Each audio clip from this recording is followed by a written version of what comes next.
Hello दोस्तों, कैसे हो? आई होप आप सभी लोग बहुत अच्छे होंगे और दोस्तों एकदम सही जगह पे आए हो, क्योंकि दोस्तों आज हम लोग करने वाले हैं डीएसएसबी पीआरटी के पीवाईक्यू को दोस्तों आज हम लोग करने वाले हैं। अब दोस्तों इस पीवाईक्यू में करेंगे क्या? तो दोस्तों आज हम लोग करेंगे सामान्य ज्ञान, मतलब कि जीके वाला सेक्शन दोस्तों आज हम लोग करने वाले हैं। तो चलिए दोस्तों स्टार्ट करते हैं। दोस्तों स्टार्ट करने से पहले जो स्टूडेंट मुझे नहीं जानते हैं उनको मैं बता देता हूं कि मेरा नाम है सौरभ और दोस्तों मैं आप लोगों को करा रहा हूं टीचिंग से रिलेटेड सभी प्रकार के previous year paper and current year paper. तो दोस्तों अगर आपको ये क्लास अच्छी लगे तो चैनल को सब्सक्राइब कर सकते हो, अदरवाइज दोस्तों आपकी मर्जी है। ठीक है, तो चलिए दोस्तों स्टार्ट करते हैं। तो दोस्तों ये रहा क्वेश्चन नंबर फर्स्ट हमारी आज की क्लास का। दोस्तों क्वेश्चन नंबर फर्स्ट में लिखा है मैटर बांध भारत में निम्नलिखित में से किस नदी पर बनाया गया है। मतलब कि दोस्तों ये कह रहा है कि जो मैटर बांध है ये बांध किस नदी पर बनाया गया था। तो दोस्तों ये बनाया गया था कावेरी नदी पर। कहां पर? कावेरी नदी पर दोस्तों ये बांध बनाया गया है। मतलब कि ऑप्शन नंबर फर्स्ट क्या हो जाएगा? हमारा सही आंसर हो जाएगा।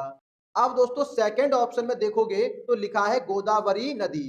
अब दोस्तों गोदावरी नदी पर कौन सा बांध है? तो दोस्तों इस पर है श्री राम सागर बांध। कौन सा बांध है? श्री राम सागर बांध। याद रखना है आपको दोस्तों, ठीक है ना। अब दोस्तों थर्ड ऑप्शन में लिखा है चंबल नदी। अब दोस्तों चंबल नदी पर कौन कौन से बांध हैं? तो दोस्तों इस पर दो बांध हैं। पहला कौन सा है? पहला है हमारा जवाहर सागर बांध और दूसरा है हमारा राणा प्रताप सागर बांध। ये दो बांध चंबल नदी पे है, ठीक है, याद रखना है। अब दोस्तों लास्ट ऑप्शन में लिखा है कृष्णा नदी। अब कृष्णा नदी पे कौन सा बांध है? तो दोस्तों इस पर है श्री सैलम बांध। कौन सा है? श्री सैलम बांध कृष्णा नदी पर है। तो आप लोग देख सकते हो कि चारों ऑप्शंस को मैंने आपको समझा दिया कि कौन सा बांध किस नदी पर है। ठीक है, बाकी दोस्तों आप लोग यहां से देख भी सकते हो, आपके स्क्रीन पर आ चुका है। मतलब कि ऑप्शन नंबर फर्स्ट क्या हो जाएगा? हमारा सही हो जाएगा। अब दोस्तों यहाँ पे क्वेश्चन ऐसा है, आंसर भी दिख गया आपको, यहाँ पे एक्सप्लेन कर रखा है, सब कुछ मिल रहा है। अगर दोस्तों इसकी पीडीएफ चाहिए, मतलब कि जितने भी पीवाईक्यू है पीआरटी टीचर के अगर आपको चाहिए तो आपको क्या करना पड़ेगा? तो दोस्तों आपको 101 रुपए में, मतलब कि 101 रुपए का सगुन देना है और आपको दोस्तों सारी की चीजें आपको खरीद लेनी है। मतलब कि 101 रुपए में आपको पीआरटी के, टीजीटी के, पीजीटी के सारे पीवाईक्यू आपको मिल जाएंगे और चीज इसके आंसर भी आपको मिल जाएंगे विथ एक्सप्लेनेशन। ठीक है ना। तो आप लोगों के बहुत ही अच्छा मौका है, आप लोग ये खरीद सकते हो। ठीक है, खरीदने के लिए क्या करना पड़ेगा? खरीदने के लिए आपको ये जो नंबर आ रहा है इस नंबर पे आपको पेटीएम करना है। बारकोड पे पेटीएम कर सकते हो, कुछ भी कर सकते हो आप लोग। और स्क्रीनशॉट जो भी आपने पेमेंट करी है उसका स्क्रीनशॉट इस नंबर पे आपको भेज देना है। जैसे ही आप स्क्रीनशॉट भेजोगे तुरंत आपको ये पीडीएफ मिल जाएंगी सारी की सारी। ठीक है, चलिए बाकी आप लोग यहाँ से पढ़ सकते हो, कोई दिक्कत वाली बात नहीं है। ठीक है, सेकंड क्वेश्चन देखते हैं। तो दोस्तों ये रहा सेकंड क्वेश्चन। क्या है सेकंड क्वेश्चन में? अब दोस्तों सेकंड क्वेश्चन में लिखा है यूसीआई वर्ल्ड चैंपियनशिप 2019 में साइकिलिंग वर्ल्ड रोड रेस किसने जीती थी? जो साइकिल की जो रेस हुई थी ना 2019 में, वो किसने जीती थी? दोस्तों ये जीती थी मैड्स पेडरसन ने। मतलब कि ऑप्शन नंबर बी क्या हो जाएगा? सही आंसर हो जाएगा। अब दोस्तों मैं आपसे पूछूं कि यूसीआई की फुल फॉर्म क्या है, तो आपको पता है?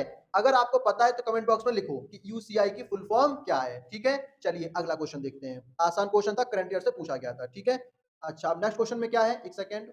किस देश ने फीफा महिला विश्व कप 2019 जीता? तो दोस्तों ये जीता था यूएसए ने। किसने? यूएसए ने दोस्तों इसको जीता था। मतलब कि अमेरिका ने ये विश्व कप जीता था। अब दोस्तों यहां पर देखोगे ना तो 2019 के क्वेश्चन पूछे गए हैं। ऐसा क्यों? ऐसा इसलिए क्योंकि जो पीवाईक्यू हम कर रहे हैं ये 2019 का है, इसलिए दोस्तों यहाँ पर 2019 के क्वेश्चंस पूछे गए हैं। अब दोस्तों आपका एग्जाम फरवरी में, मतलब कि इसी साल है, इसी महीने में है, तो आपसे जो क्वेश्चंस पूछे जाएंगे वो पूछे जाएंगे 2025 की। मतलब कि अक्टूबर, नवंबर, दिसंबर, जनवरी, ये सारे के सारे क्वेश्चंस यहाँ से बन जाएंगे। मतलब कि करंट ईयर क्वेश्चंस इन्हीं मंथ से बनने वाले हैं। तो आपको एक बार सब कुछ पढ़ लेना है इसको। ठीक है, चलिए अब दोस्तों इसका आंसर क्या था? इसका आंसर था ऑप्शन नंबर बी, मतलब कि सेकंड ऑप्शन हो जाएगा। ठीक है, चलिए अगला क्वेश्चन देखते हैं। एक सेकंड, अगला क्वेश्चन क्या है? ये रहा हमारा अगला क्वेश्चन। बताओ क्या आंसर बनेगा इसका? 2.5 दिन का झोपड़ा डैश में स्थित है। अब दोस्तों जो डैश है ना यहाँ पर क्या आएगा ये बताना है। तो दोस्तों सबसे पहले ना आपको ये पता होना चाहिए कि ये 2.5 दिन का झोपड़ा है क्या। तो दोस्तों ये एक मस्जिद का नाम है। क्या है? ये एक मस्जिद का नाम है जो कहां पर है? ये है राजस्थान के अजमेर में। कहां पर है? राजस्थान के अजमेर में है ये। मतलब कि इसका जो आंसर बनेगा वो बनेगा option number C, Rajasthan. Rajasthan क्या हो जाएगा इसका करेक्ट आंसर हो जाएगा। याद रखोगे, 2.5 दिन का झोपड़ा क्या है? एक मस्जिद है जो कहां पर है? राजस्थान। राजस्थान में कहां पर? अजमेर में है ये, ठीक है, याद रखोगे। चलिए अगला क्वेश्चन देखते हैं हम लोग, ठीक है। उड़ीसा के कोरापुट जिले में पांचपत माली खान निम्न में से किस खनिज के लिए प्रसिद्ध है? मतलब कि दोस्तों ये कह रहा है कि उड़ीसा के अंदर जो पांचपत माली खान है, ये जो खान है किस खनिज के लिए प्रसिद्ध है? क्या सबसे ज्यादा यहाँ पे मिलता है? तो दोस्तों यहाँ पर मिलता है बॉक्साइट। क्या मिलता है? बॉक्साइट के लिए दोस्तों ये प्रसिद्ध है। मतलब कि ऑप्शन नंबर बी क्या हो जाएगा इसका सही आंसर हो जाएगा, ठीक है। चलिए अगला क्वेश्चन देखते हैं। प्रोटोकार्डेटा के संबंध में निम्नलिखित में से कौन सा कथन सही है? दोस्तों ये क्वेश्चन मैंने आप लोगों को ऑलरेडी करा रखा है, तो दोस्तों इसका आंसर आप लोग मुझे कमेंट बॉक्स में देने वाले हो, ठीक है। चलिए अगला क्वेश्चन देखते हैं। जो क्वेश्चंस करा रखे हैं उनको आप लोग खुद करोगे, थोड़ी मेहनत तो आप लोग भी कर लिया करो, है ना। अगला क्वेश्चन देखो क्या लिखा है। निम्नलिखित में से किस फसल के लिए आर्थिक मामलों की कैबिनेट समिति द्वारा फेयर एंड रेम्युनरेटिव प्राइस की घोषणा की जाती है? तो दोस्तों ये घोषणा की जाती है गन्ना के लिए। किसके लिए? गन्ना के लिए दोस्तों ये घोषणा की जाती है। अब दोस्तों ये जो लिखा है FRP, fair and remunerative price, इसका क्या मतलब होता है? तो दोस्तों इसका मतलब होता है कि जो चीनी मिल है ये क्या करती हैं, ये एक प्राइस डिसाइड करती हैं किसानों के लिए। किसके लिए? किसानों के लिए एक प्राइस सेट किया जाता है गन्ने का, ठीक है। इसे बोला जाता है FRP। और डिसाइड करता कौन है? चीनी मिल के मालिक करते हैं। चीनी मिल के मालिक करते हैं। चीन की बात नहीं कर रहा हूं, चीनी। चीनी चाय में डाल के पीते हैं ना, चाय में डालते हैं ना चीनी, हाँ शुगर, समझ आया ना। चलिए अगला क्वेश्चन, इसका जो आंसर है क्या है वो डी हो जाएगा, ऑप्शन नंबर डी हो जाएगा, ठीक है। चलो अगला क्वेश्चन देखो फटाक से, बताओ इसका आंसर क्या बनेगा। ये भी अच्छा क्वेश्चन है, बताओ। करंट ईयर का क्वेश्चन है, मतलब करंट अफेयर क्वेश्चन है, ये 2019 में पूछा गया था। वर्ष 2019 में राष्ट्रमंडल के महासचिव ने नवजात शिशुओं के लिए सांस नामक कम लागत वाले श्वास सहायता उपकरण विकसित करने के लिए लोगों की श्रेणी में सतत विकास पुरस्कार के लिए नवाचार बनाया है। यह पुरस्कार किसको दिया गया था? जो डैश लिखा है ना, यहां पे बताना ये पुरस्कार किसको दिया गया था। तो दोस्तों ये पुरस्कार दिया गया था नीतीश कुमार जागड़ को। मतलब कि ऑप्शन नंबर सी क्या हो जाएगा सही आंसर हो जाएगा। अगला क्वेश्चन देखो फटाक से, चलो बताओ ये आंसर बताओ, इसका आंसर क्या बनेगा। क्या लिखा है? संसद द्वारा अधिकृत औक्समिक निधि का कोष क्या है? तो दोस्तों ये होता है 500 करोड़। कितना होता है? 500 करोड़। मतलब कि ऑप्शन नंबर डी क्या हो जाएगा सही हो जाएगा। चलिए इसका आंसर बताओ, चलो बताओ। माई सोडिटियस हार्ट पुस्तक के लेखक कौन है? दोस्तों इसके लेखक है अरुंधति रॉय। मतलब कि ऑप्शन नंबर ए क्या हो जाएगा सही आंसर हो जाएगा। आई होप ये सारे के सारे क्वेश्चंस आपको समझ में आ रहे होंगे। चलिए अब देखते हैं अपना अगला क्वेश्चन। तो दोस्तों ये रहा हमारा अगला क्वेश्चन। क्या लिखा है इसमें? इसमें लिखा है सत्य शोधक समाज की स्थापना द्वारा की गई थी। मतलब कि दोस्तों ये कह रहा है कि जो सत्य शोधक समाज है इसकी स्थापना किसके द्वारा की गई थी। तो दोस्तों सबसे पहले आपको पता होना चाहिए कि सत्य शोधक समाज है क्या। तो दोस्तों सत्य शोधक ये एक आंदोलन था। क्या था? आंदोलन था। अब दोस्तों ये आंदोलन किसके लिए किया गया था? तो दोस्तों ये किया गया था दलित लोगों के लिए। किसके लिए? दलित लोगों के कल्याण के लिए दोस्तों ये आंदोलन किया गया था। अब दोस्तों ये आंदोलन कब हुआ था? तो याद रखोगे 24 सितंबर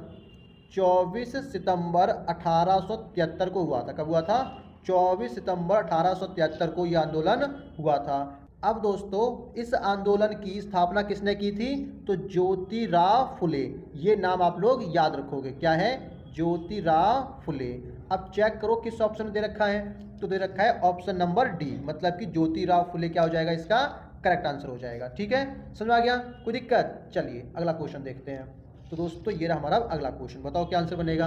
क्या लिखा है इसमें? इसमें लिखा है 2019 में मालदीव द्वारा विदेशी नागरिकों को सम्मानित करने के लिए सर्वोच्च पुरस्कार रूल ऑफ निशान इजाजुद्दीन से किसे सम्मानित किया गया था। मतलब कि दोस्तों ये कह रहा है कि 2019 में मालदीव द्वारा रूल ऑफ निशान इजाजुद्दीन पुरस्कार किसको दिया गया था। तो दोस्तों ये दिया गया था हमारे प्यारे से नरेंद्र मोदी को। मतलब कि हमारे प्रधानमंत्री जी को ये सम्मान दिया गया था। अब दोस्तों मैंने प्यारे से मोदी जी बोला है, तो यहाँ पर ना कुछ लोग बोलेंगे गुरुजी ना मोदी जी के भक्त हैं, बट ऐसा है नहीं दोस्तों, है ना। क्या कर सकते हैं, यहाँ पे आंसर में आ गया तो हम ले लेते हैं नाम। ऑप्शन नंबर बी क्या हो जाएगा, सही हो जाएगा। ठीक है, मैं बहुत ही न्यूट्रल पार्टी से हूँ, ना मैं बीजेपी का समर्थक हूँ और ना ही मैं कांग्रेस का हूँ। जो अच्छा काम करेगा मैं उसका समर्थक है। ठीक है, मतलब कि जो ज़्यादा वैकेंसी निकाल कर देगा मैं उसी का सम्मान करूँगा और मैं उसी के समर्थन में खड़ा रहूँगा। ठीक है, चलिए, अब मेरे समर्थन से कुछ होता है, कुछ नहीं होता, बहुत कुछ होता है बेटा। एक एक वोट बहुत ज़्यादा इंपॉर्टेंट होता है ना। चलिए कोई बात नहीं, अगला क्वेश्चन देखो।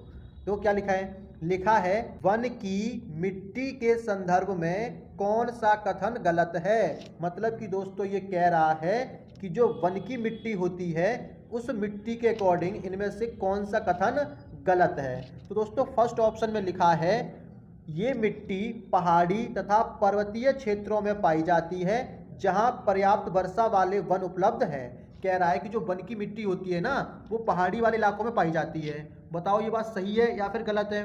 तो दोस्तों ये बात बिल्कुल सही है, मतलब कि जो वन की मिट्टी होती है वो पहाड़ी क्षेत्र में पाई जाती है। तो दोस्तों ऑप्शन नंबर ए क्या है, सही है। हमें क्या बताना है, गलत बताना है, तो ये तो हमारा आंसर बनेगा नहीं।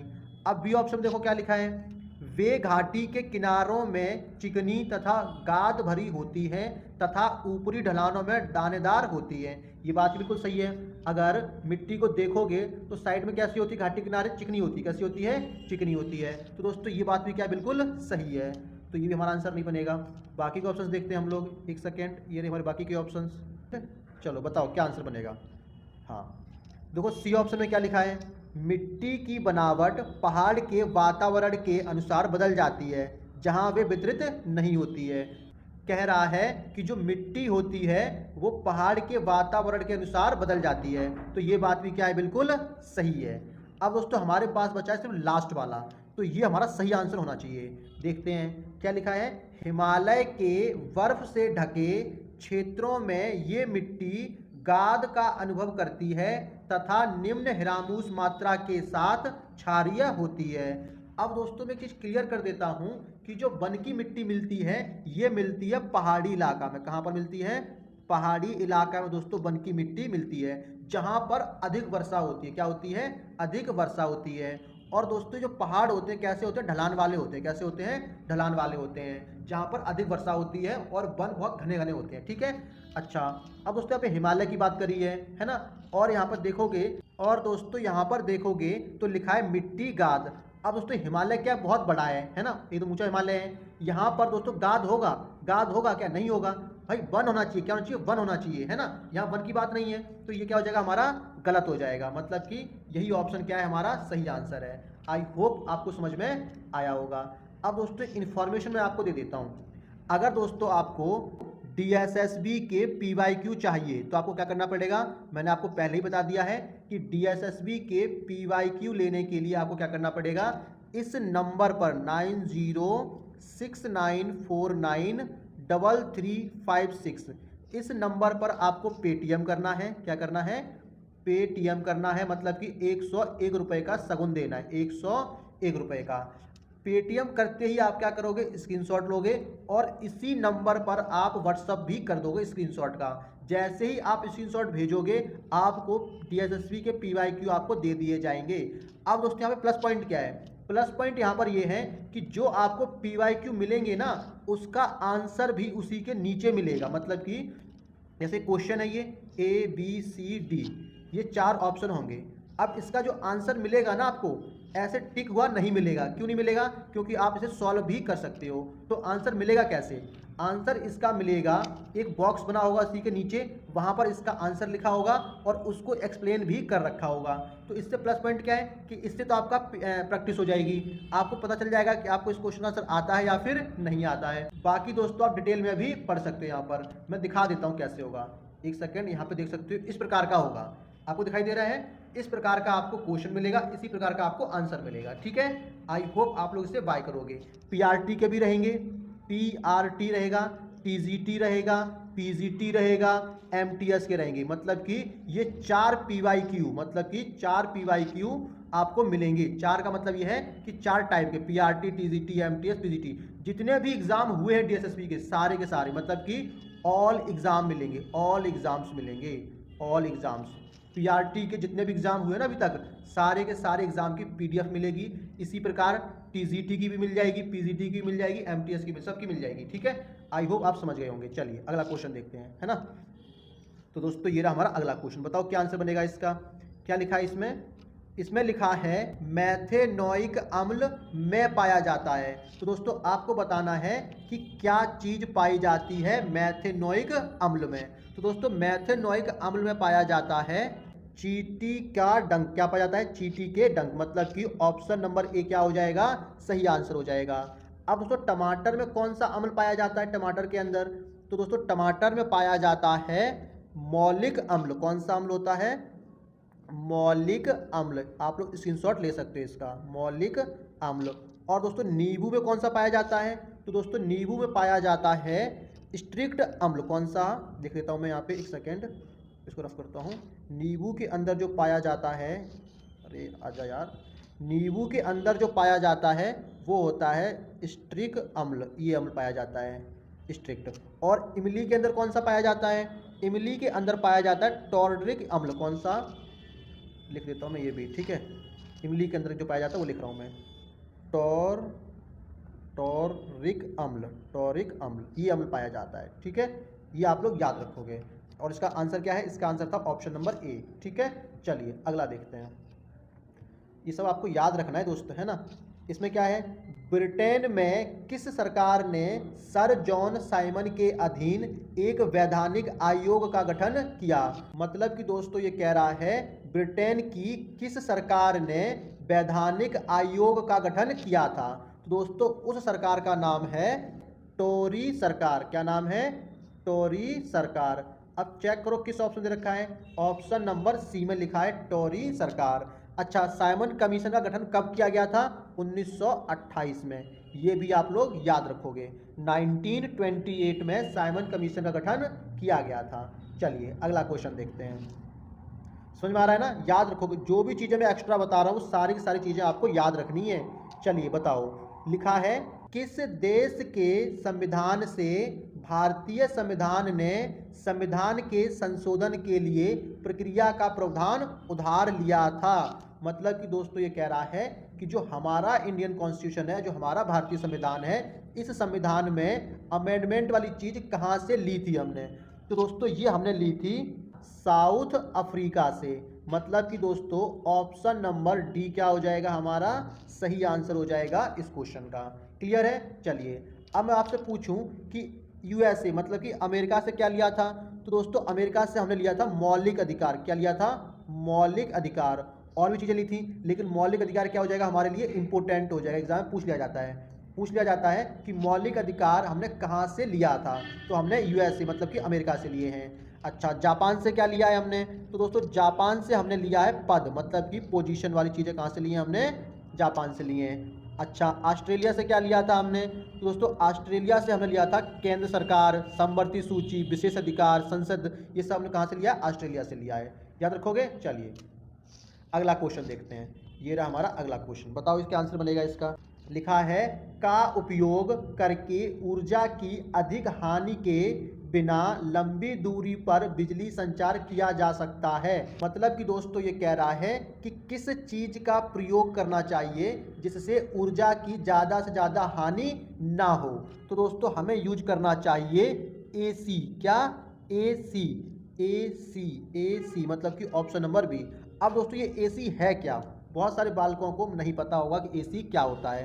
तो दोस्तों एसी को बोलते हैं प्रत्यावर्ती धारा। क्या बोलते हैं, प्रत्यावर्ती धारा का उपयोग करके ऊर्जा की अधिक हानि के बिना लंबी दूरी पर बिजली का संचार किया जा सकता है। प्रत्यावर्ती, प्रत्यावर्ती, इसका यूज करके आप लोग प्रत्यावर्ती धारा, इसका उपयोग करके ऊर्जा की अधिक हानि के बिना लंबी दूरी पर बिजली का संचार किया जा सकता है। ऑप्शन नंबर बी क्या हो जाएगा, सही आंसर हो जाएगा। आई होप आप समझ में आ रहा होगा आप लोगों को। अच्छा, अब मैं आपसे पूछूं कि प्रत्यावर्ती धारा है क्या। आपको पता है तो कमेंट बॉक्स में बताओगे कि प्रत्यावर्ती धारा क्या होती है, ठीक है ना। कमेंट बॉक्स में मुझे आप लोग बताओगे कि प्रत्यावर्ती धारा क्या होती है। नहीं पता है, चलो मैं ही बता देता हूँ।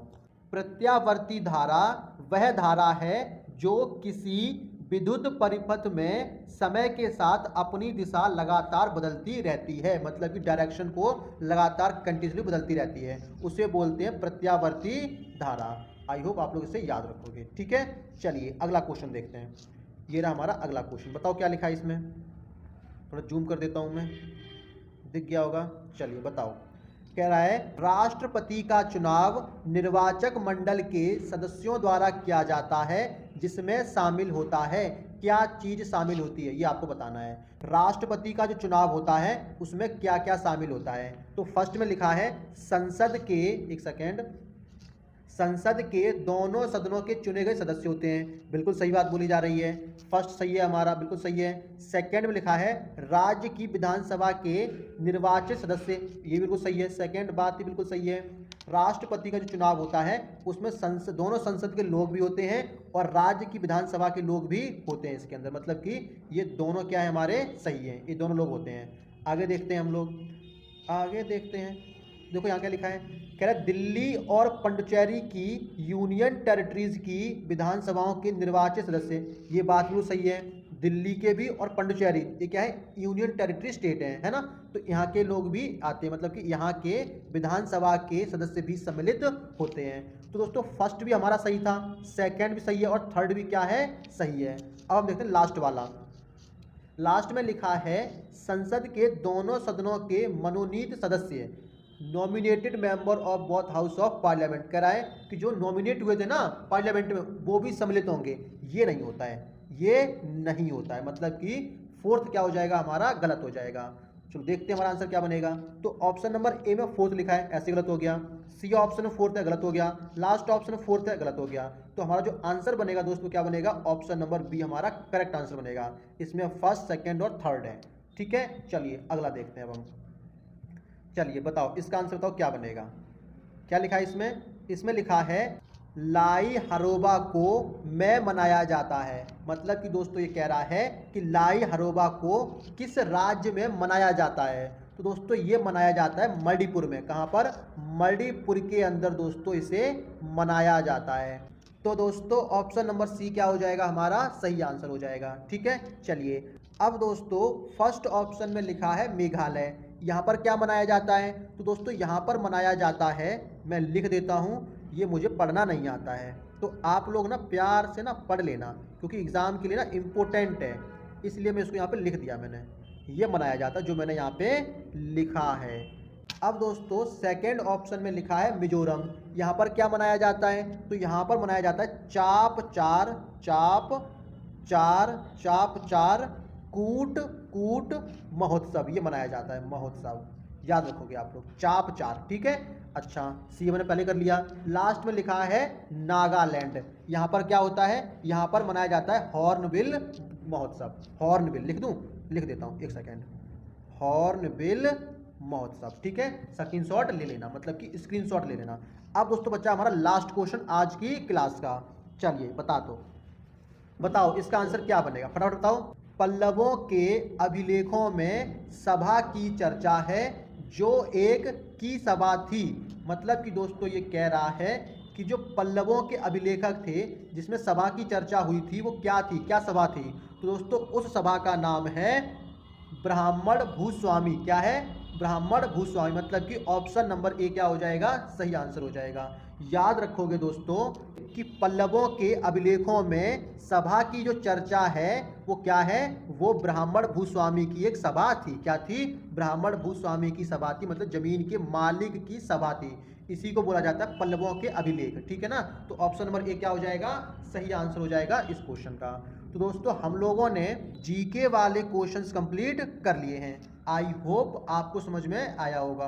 अगर दोस्तों आपको समझ में आया है तो दोस्तों आप लोग क्या करोगे, इस चैनल को सब्सक्राइब करना नहीं भूलोगे। ठीक है, चलिए टाटा बाय बाय, मिलते हैं दोस्तों नेक्स्ट क्लास में।